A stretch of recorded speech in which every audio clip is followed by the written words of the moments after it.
it going well. Good morning, everybody. I believe we are live. We are live. Okay. Good morning. Welcome to today's edition of the Coffee Chat Show. We will let everybody catch up with the fact that we're online. I did not do an event, so I don't know if I think notifications will still go out, but I'm not sure. So I forgot. It will show that you're live. Yeah, I'm gonna do it right after we get off. For next time. Yeah, the thing just popped up that you're live. So all right, cool. So notifications are out there. Yeah. All right. Well, good morning. We said we were going to talk about what versions of yourself you need to reintroduce yourself to. That is something that we posted in the group a few days ago. We did not post it on the public page. So if you want to know the topics of Coffee Chat before Saturday morning, you should join the group, which is Wheel of Change, and it's associated with the Working Coach Mom page. Good morning, Liz. All right, everyone's starting to fall in here. Morning, everybody. I have Tracy and Karen with me this morning, and we are going to talk about what are versions of yourself that you have left behind. Now, some versions of yourself you want to leave behind, and we don't want to reintroduce you to those. So those are not the ones I'm talking about. Good morning, Jody. Hi, Lisa. I am talking about versions of yourself or pieces of your personality that you may have left behind because of what someone else told you, because of a relationship that you were in, because you had kids and all of a sudden life became a different story than it used to be, because your economics dropped and all of a sudden you thought you weren't a badass anymore, or that you couldn't do it, or because something failed or fell apart. Like, life happens, and when we're little or younger or whatever, like, you come out of the gate like, woohoo, all right, and then shit happens, and then slowly you're like, and then all of a sudden here's you, and I'm like, hello, where are you? What's happening? Who do you need to reintroduce yourself to, right? We have a few months left to the year, so we have a real opportunity here to dig in and look at, like, okay, maybe the year, maybe you had all these ideas for yourself at the beginning of the year, and now it didn't go the way that you thought, and that's okay, because we're wipe the slate on that, and we're gonna start again. And we're gonna make 2 points this morning. One is the one I'm speaking about right now, and then the second point we're gonna make is really like having what you have, and I'll talk about that after we finish talking about this. But this kind of like, get out your magnifying glass and start examining your life for these two things over the next couple of weeks, because we have an opportunity. We're coming into September soon. So we have September, October, November, December, 4 months. You can do a lot in 4 months. You can make a lot happen in 4 months. And I would suspect that a good part of all of us have discounted a version of ourselves and left it behind. And we really have to reintroduce ourselves to that person. I was telling Tracy and Karen before we jumped on that for me, I used to be fearless, man. And, my husband said to me this morning, you are fearless. And it's like, yeah, but you don't know about the conversations that go on in my head. So, I just used to be like, I was a badass. It was getting done. I knew it was me and God, and I was good. And, and some of that's just gotten a little covered over, I guess is the best word, right? It's not gone, but it's not as vibrant as it was. And part of that is because of the second piece of what I'm going to talk about, but I'm going to let the ladies chime in here first. Because here's the thing, if you don't see how far you've come, if you don't really sit in what you've manifested or get what you've gotten, then you don't fully realize the power of your own power. You don't have to fully engage your own power, because you're always just like the next thing. Oh, okay, I got to do that. Okay. And you don't pull back and say, 10 years ago, that was the case. This is the case now. Holy shit. that's a lot of stuff I manifested. That's a lot of stuff that's happened, because you're going to gain something from that, right? You're going to probably gain some of those things that you think you've lost.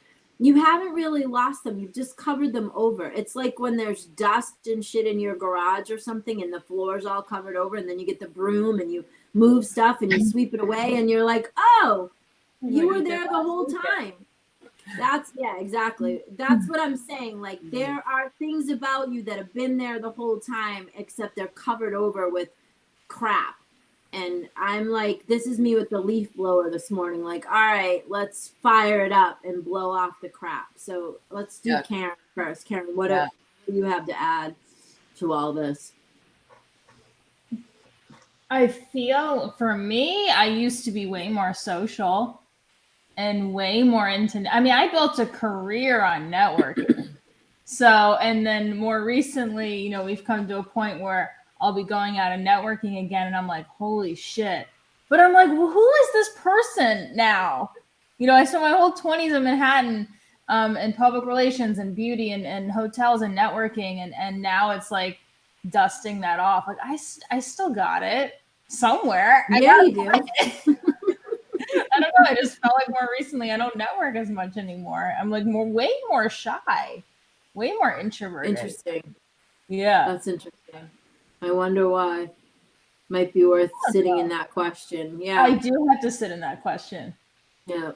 Yeah. Morning, everybody. I see we got a bunch of people that jumped on. It's weird because I'm much more confident than I was in my 20s, of course, right? Yeah. And much more capable of holding a conversation, like an authentic conversation, and not the Right. I wonder if that's part of it, though, because, you know, me in my 20s as well, I would say I was very inauthentic, right? Because in your 20s, it's like you're trying to prove something. Yeah. And so you're out there like trying to prove that you have value or prove that you have worth or whatever. And so now, like, you know that you're valuable. So now I feel like you and me both, like, we can go out and network from a different place. And that probably means like creating a new version of ourselves that, you know, has everything else mixed in together, right? So that's something too, because sometimes we adopt a behavior because we're trying to, you know, get somewhere, and we forget that the best way to engage people in relationship is to be our authentic selves.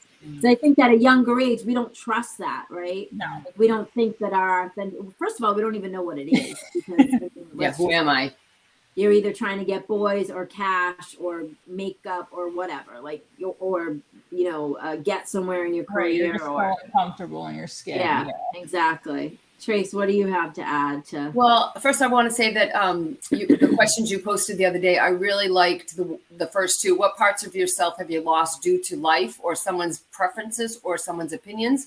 And then also, what have you subtracted from your way of being that needs to be put back? So it's inevitable that the world around you is going to chip away at who you are. But when you stand in a place of knowing, like you were just saying, like once you get clear on who you are and what brings you joy and what fills your soul and what's yours that allows you to be the most best version of yourself, expressing yourself in the world and not feeling complacent and not feeling fearful. Oh, should I do that? I'm not so sure. You know, once you get into the place of what sits true for you, there's a point where other people's ideas and opinions don't matter.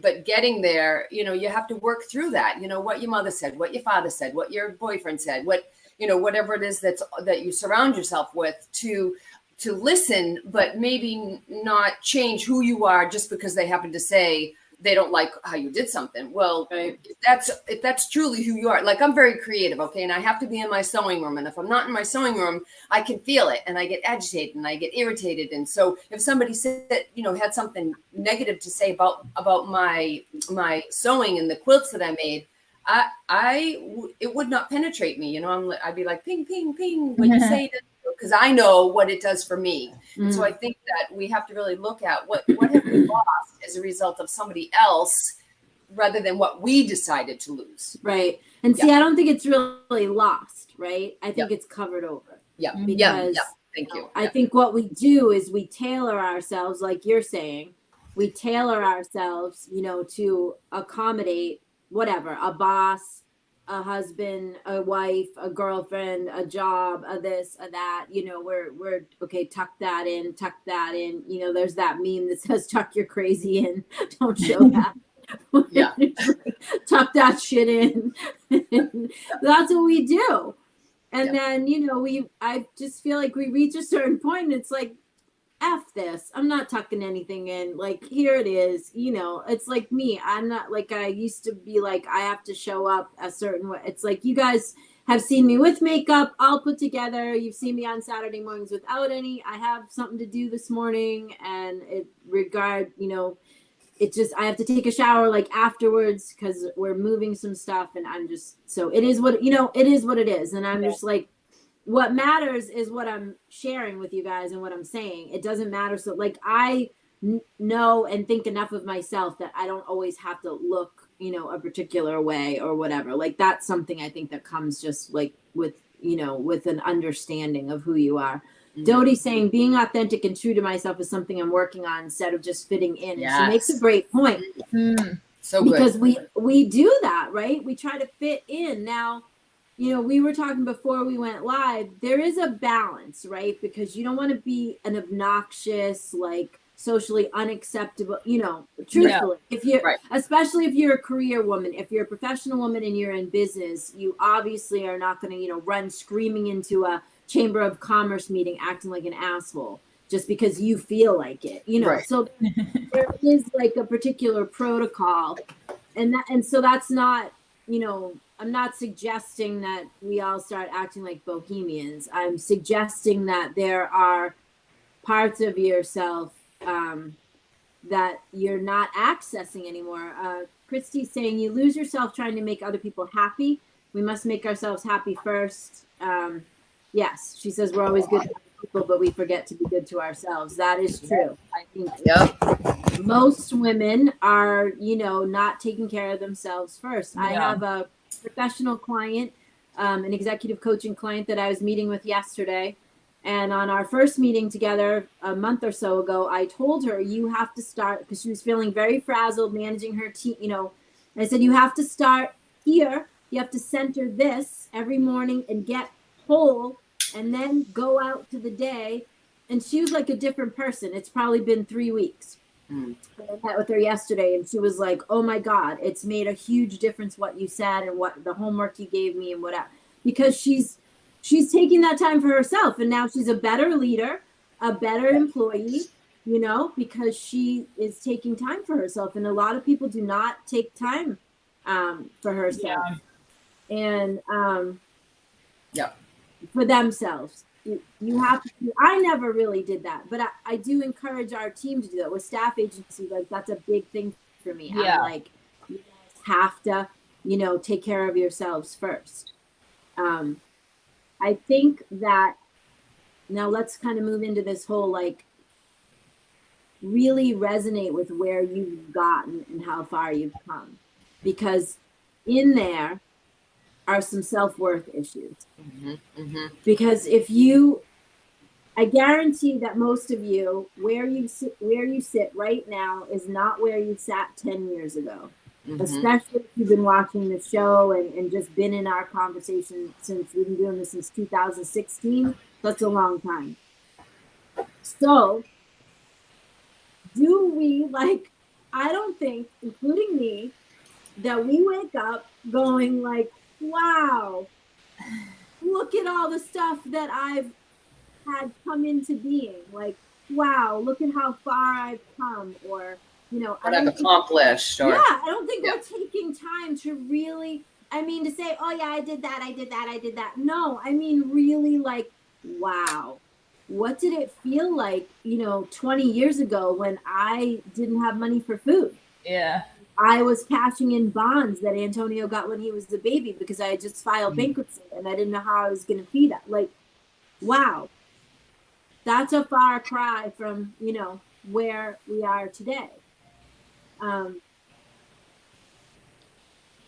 In that is recognizing all the work that I did to get there. And this is the same for you guys, right? Like where you are now, as opposed to where you were, And Yep. really getting that means you have to acknowledge everything that you did to get there. Yep. And that, I feel like, gives you back maybe some of the things that you're covering over, right?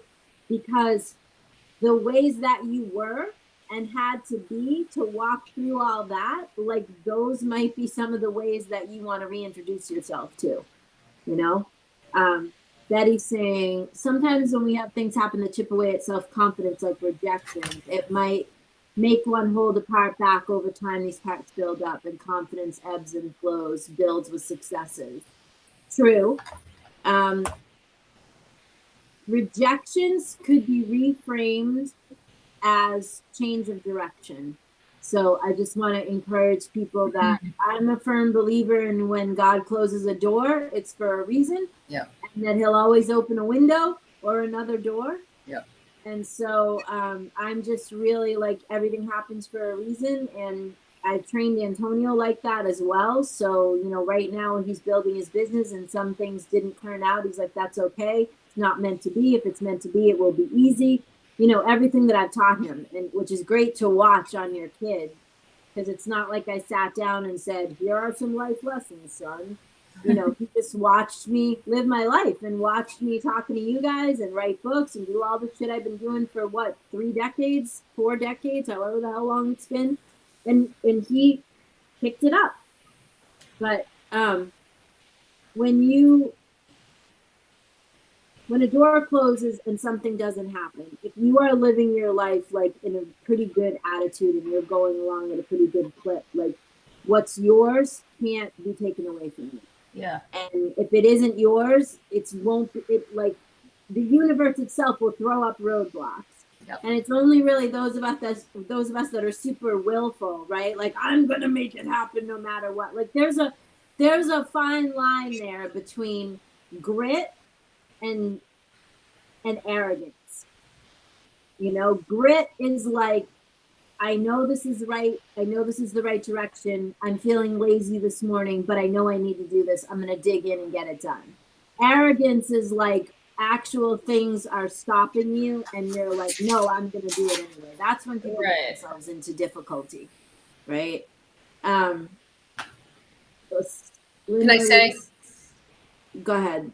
So your shirt reminds me of the gap. So to stand in the gap, to stand in the space of what was and what's not yet. Some people don't want to stand in the gap. Some people don't want to stand in the confusion or sit in the patience or sit in the waiting or in the uncomfortable. Some people don't like to be alone. Some people like, and so then they fill it, and then you miss the opportunity of what's yours because you're too busy, you know, stirring it all up and looking and what was it? Is it there? And you know. So like you said, you have to engage in your life and you have to move forward, but you don't have to be the steamroller and you don't have to, you know, push the wall down if there's a wall in front of you. So to just be in the space of knowing yourself enough to know when to move, when to sit, where to go. And just because you had something from before, it doesn't mean that you still have to have it. Like, let it go. Like, if it no longer serves you, then let it go. And then something new will show up. And sometimes you do have to be the steamroller. That's what I'm talking about, right? So like it's the difference between the grit and the arrogance. Yep. And that like comes with time because there are some times where like life throws up a block to make sure you really want what you say you want. Yes. So just be conscious of that, right? Yes. So it's like what we're saying to you is not an excuse not to work hard for something, or it's not an excuse not to overcome yourself. Mm-hmm. You know, there's wisdom in all of that, right? And that's where, again, coaches come in handy for that type of thing because we can see things that you can't see. When you're in a fishbowl, you don't know that you're in a fishbowl. Yeah. It takes somebody outside the fishbowl to go, hello, you're in a fishbowl. And you go, what are you talking about? I can see everything. It's like, yeah, dude, but you're in a bowl. Like you're not seeing the bowl. Right. And that's where, you know, things like executive coaches, life coaches, professional coaches, that's where that stuff comes in handy because sometimes you cannot see what you're in the middle of. Kimberly is saying she had a moment like that with her son. And Lisa is saying she's confident in charging what she's worth and her clients are happy to pay and tip. That's great. And Misty says she's continuing to be proactive, not reactive. Yeah. So any either one of you want to add to like what Yeah, happens it's when so we really need interesting to get what we got? that you brought this up. I was speaking, so Erin's one of our coaches at staff agency, and I had a one-on-one with her yesterday because, like, you know, you need coaching, right? And I was saying, Coaches need coaching. and I brought up that I met one of my goals. I met a goal of compensation. What do you do once you meet it? Yeah. And I met goals in the past, but I've never, and when I've been working the Jack Canfield Successive Principles and you actually write it down, I have never really written goals down really clearly like that and gone over them multiple times a day, every day. And then when you meet one of them, you're like, holy shit, what do I do now? Like, and you really it kind of freaks you out for a little bit. Yeah. And then I've been reading a lot about success and how that like translate. And I know another episode we have is about imposter syndrome. And that's where I'm at right now, is like sitting with I did this, I made this, like you know, and working on that a lot. So I don't have the answer, whatever it is, or right. what that's like, but that's what I'm working on right now. And as of like yesterday, I kind of realized that. Yeah. I think that, at least for me, we get really busy.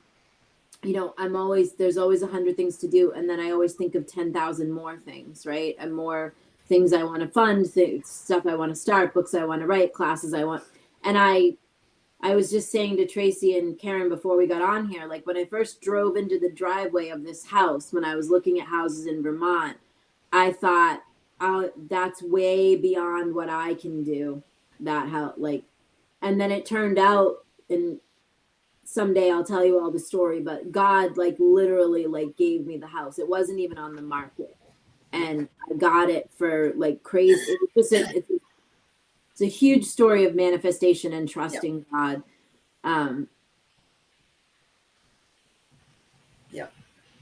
Getting like, and then being in here, it looked a particular way. And I was like, oh, I want it to look this way because I love white. I want it to be white. I want it to be open. I wanted, you know, and now, you know, it's all been done. Like, but it got done. Like, it wasn't like some huge renovation that it was like, no, we had this made. And then the next year we had somebody come in and paint the cabinets. So we didn't have to change the cabinets. And the electrician just came and changed the lights. And that was like the last little, you know, and so it's that whole like I'm ready to go to like times 10. I'm ready to create like a vision for myself that's absolutely like obnoxious, and that's what we're going to talk about next week, is the difference between 2 times goal and 10 times goal. And what that does to you. So that's next week's topic, but that's something, you know me, I'm always living in the topic before I'm talking about it to you. So to get what you got gives you something. Yeah. And it may very well give you back the pieces of yourself that you've covered over. Yeah. Yeah. So either you want to say more about that? Some Dora saying rejection comes from everywhere. Again, I would encourage you all to drop that word. Rejection indicates that you are being kept from something that is yours. Rejection indicates that something's been taken away from you. I would encourage you all to do away with the word rejection and replace it with like redirection. Yeah, seeming. Replace rejection with redirection. If something quote unquote has rejected you, you have simply been redirected. Yep. Liz is saying rejection is divine redirection. I like that, Liz. Thank you. So I encourage you all, you know, I'm always about the reframe because it's very powerful. So do away with that word. It's just like I say, do away with the word budget, because it very much makes you feel poor. Or like you're shrinking. When you say wealth plan, that is just that brings a whole different thing, right? Yep. So. Yep. Yeah, redirection. It's not, if you really believe that nothing that is truly yours can be taken away from you. And I encourage you all to sit with that understanding, because really, if you could get that, if you could understand that nothing that is divinely yours could be taken away from you, then that will change your whole life. Yep. Because you can stop feeling like you're not hitting it, because you know that it will just come. And my husband is a perfect example of that. When I met him 20 some odd years ago and we dated for 6 months, I was certain that he was my person. And then it all went to shit, and then we didn't speak for 17 years, and now we're married. So I was right. He was my person. The timing wasn't lined up, and other things needed to happen before we could get to where we were going. Yep. He was divinely restored to me at the right time. Yep. Tracy's known me most of my life. Never in a million years did we think that that was coming back around the pike. And when I say it literally dropped in my lap, I'm not kidding. Yep. So, and it was quick. When it came back, it was like, here's the ring, we're getting married, it's done and done, let's go. Yep. I'm selling my house, I'm moving to Vermont, I'm retiring, here we go. Yep. And there we are. So I promise you, if it's yours, it can't be taken away from you. And if you really could sit in that and even attempt to come from that, it will change everything. It will change everything. It will give you a whole new framework in which to operate your life. And that doesn't mean that you don't have a growth plan, and it doesn't mean we don't have some goals and milestones we want to hit, and it doesn't mean that we don't go forward, and it doesn't mean we don't have to have grit sometimes and dig our teeth in. It just means that the universe is operating in your favor, man. It's the game is fixed. You win at the end. I read the last chapter. It all turns out. Yeah. And honest to God, if you lived your life like it all turns out, wouldn't your life be completely different? Wouldn't you just like wake up in a different space every day if you really came from that understanding? Yeah. Anybody want to say the power of words before we close out? There's something you said about living in what you have will undust the past or undust yourself. Yeah. Yeah, I think that's really powerful. Because, when you get what you had a compensation goal, you met it. When you live in that, you will have to realize that you are worth more than you thought. Yeah. You will have to realize that those of us that you work for, which would be me, recognize your worth. Yeah. And see you as very valuable and see you as an intricate part of my daily life, which I do. So, you know what I'm saying? But for you to get that, because I know you think well of me, so for you to understand that someone that you think well of values you equally, like that will change you. Right. That will change you, and you should let it change you, because that will bring to you the next level. And the same for all of you. If you really get what you got, you can go to the next level. The 10X. Yeah, exactly. The 10X, which we'll talk about next week. And not 10X, like nothing wrong with Grant Cardone's version of 10X, but that's not what I just want to preface. That's not what we're talking about. We're talking about making crazy visionary goals for yourself and how that changes you, and like 2X versus 10X. So I just want to, again, nothing against Grant Cardone. I like his work. But that's not where I'm going next week with this. Just a couple of little cleanup items. I encourage you to visit us at fortunatopartners.com or thecoffeechatshow.com. I encourage you to join the Wheel of Change, which is our Facebook group.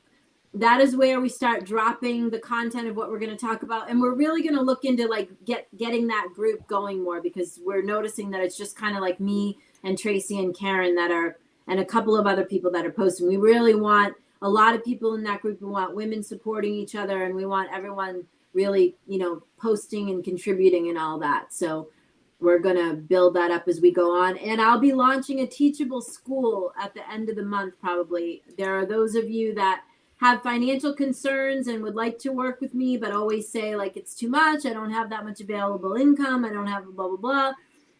So now I'm going to create a whole bed of courses that are priced across the board. And so there should be something for everyone in there by the time we launch it. Yeah. So it's called Elevate You. Tracy, are you frozen? Is she frozen? No. Okay. All right, you guys. I guess that's it. We will see you next Saturday morning. And I encourage you this week to do two things. One, see what there is in your personality that it's time to dust off and reintroduce yourself to. And two, look at how far you've come in the last couple of decades and really just sit in that and get what you got, what you've accomplished, and let that change you. Yeah. Let that dictate what you decide to plan for your future. I think you'll find some valuable, I think you'll find some valuable things in there if you just sit in those two questions. Okay. So we'll see you next week, where we'll be talking about 2 times versus 10 times and how that changes you. All right. We'll see you soon.